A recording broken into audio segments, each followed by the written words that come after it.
So I'm into this riddle thing, if only to give Eli catchy titles for YouTube, so here we go.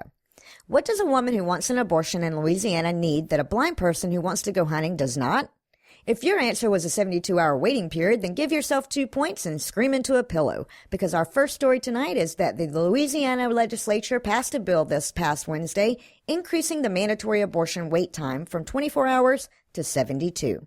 The bill, which requires women to wait 72 hours after a state-mandated ultrasound, which, by the way, you may remember as the "you can just not look at the screen of your precious baby as it holds up Bob Dylan signs asking you not to kill it" law, is due to be signed by the Democratic governor and has received wide support among the Republican legislature.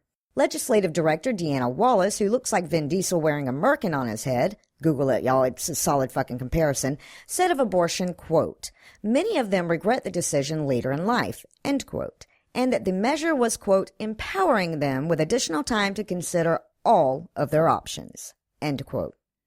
Now, apparently, Kingpin with a dead raccoon on her head didn't get a chance to Google the first part because it's totally fucking bullshit. So remember that after my eventual arrest for rear-naked choking Deanna in the back of her Chevy Nova. I was just empowering her with the additional time to consider all of her breathing options. Next up, we have a story from Canada where Fred King, polygamous cult leader and superbad extra who fell into a vat of duck fat, has pled guilty to 9 counts of assault on his own parishioners, which he called corrections and chastisements.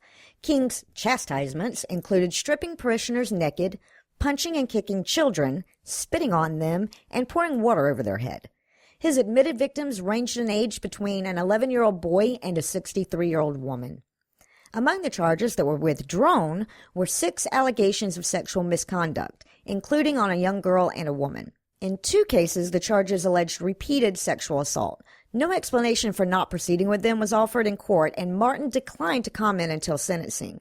But my guess is the explanation runs something along the lines of, "We really wanted Lucinda to have some material this week." And finally tonight, and hey, you should tweet me the other side of this story news, a North Carolina pastor has been arrested for sexually assaulting a parishioner he was supposed to be counseling. According to the victim, who remains anonymous, Reverend Kenneth Darrell Worley came to her home and spoke to her for 2 hours, and at the end of the session asked if he could give her a hug. He then proceeded to try to force her back onto her couch, lick her neck, and grope her. You know, because nothing says, "I really feel like we've made progress today," like trying to fuck your patient.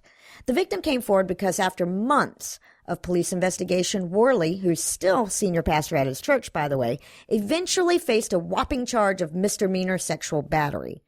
And while I go wait for some asshat to tweet to me about jurisprudence so I can throw my phone off a cliff, I'll hand things back over to Noah, Heath, and Eli.